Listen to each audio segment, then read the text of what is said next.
ماں کی خدمت کرنا.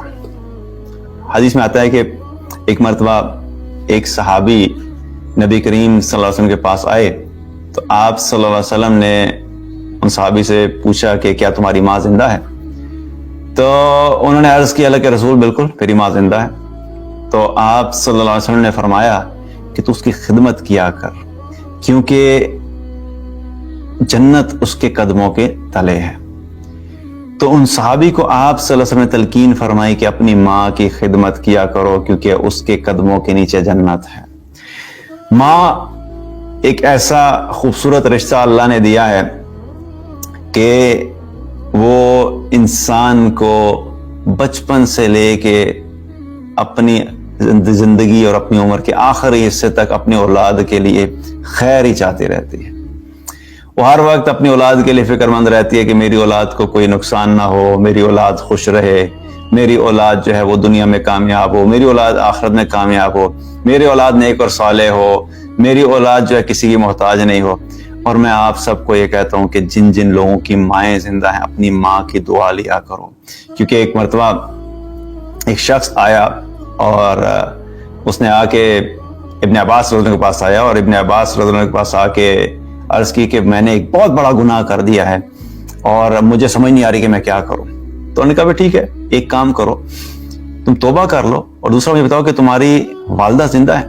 وہ کہنے لگا جی میری والدہ زندہ ہے. انہوں نے کہا جاؤ جا کے اس سے دعا کرواؤ، کیونکہ میں نہیں جانتا کہ ماں کی دعا کے علاوہ کوئی ایسا عمل ہو، اس سے بڑا عمل ہو کہ جو انسان کی بخشش کا سبب بن سکے. تو جن کی ماں زندہ ہے ان کو میں کہتا ہوں کہ بھئی اپنی ماں کی خدمت کیا کریں. بہت سی ایسی سچویشن ہوتی ہیں جہاں پہ والدہ کی بات آپ کو اچھی نہیں لگ رہی ہوتی. انسانی فطرت ہے کہ جب انسان کی اپنی مرضی کے خلاف کوئی چیز ہو رہی ہوتی ہے تو اس کو برا لگتا ہے، لیکن بہرحال والدہ ہوتی ہیں.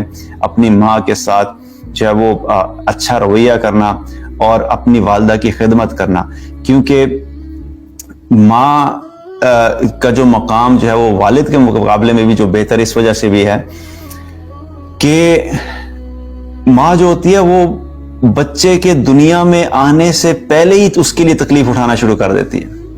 باپ تو ہوتا ہے، باپ کی جو مشقت ہوتی ہے وہ تو جب بچہ دنیا میں آ جاتا ہے تو باپ کے جو مسئلے مسائل اور خرچے اس کے بعد شروع ہوتے ہیں، یا اس کے لیے ذمہ داریاں اور بڑھتی ہیں تو اس کے بعد ہوتی ہیں.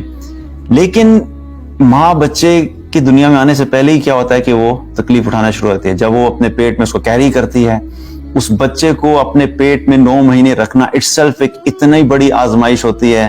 اس کی باڈی کے اندر اتنی ساری ہارمونل چینجز آنا شروع ہو جاتی ہیں، اس کی اپنی باڈی کی شیپ بالکل عجیب ہو جاتی ہے، وہ مختلف قسم کی تکالیف سے گزرتی ہے، پین سے گزرتی ہے. پھر ڈیلیوری کا ایک پروسیس ہوتا ہے جس کے اندر مزید تکلیف ہوتی ہے. پھر اس کے بعد اپنے بچے کے لیے راتیں جاگنا، اس کا خیال رکھنا، اپنے بچے کی صرف موومنٹ سے اندازہ لگانا ہے کہ اس کو بھوک لگی ہے، اس کو پیاس لگی ہے، اس کو یہ تکلیف ہو رہی ہے، خود جاگتی رہتی ہے تاکہ میرا بچہ سکون سے سوئے. تو یہ ماں جو ہوتی ہے وہ اپنے بچے کے لیے ساری زندگی جو ہے وہ محنت کرتی رہتی ہے اور اس کی اپنی ساری خواہشات اور اپنی ساری پرائرٹیز پیچھے ہو جاتی ہیں. ہاں اب ایک دور ہے جہاں پہ یہ ٹرینڈ بھی ایسا ایسا چینج ہوتا جا رہا ہے کہ مائیں بہت ساری ایسی ہیں جن کے لیے اپنی ذات زیادہ امپورٹنٹ ہونا شروع ہو گیا. تو اپنے بچوں کے لیے امپورٹنس دینا یہ ماں کی ذمہ داری ہے. تو بہرحال کیا ہے کہ ماں کا جو وہ خدمت کا حکم ہے کہ ماں کی خدمت کیا کرو. تو جو شخص بھی یہ کرے گا اس کے لیے آپ صلی اللہ علیہ وسلم نے کیا فرمایا کہ جنت ماں کے قدموں کے نیچے ہے، اور وہ جنت ایسے ہی ملے گی کہ اگر ماں کی جو وہ خدمت کی جائے.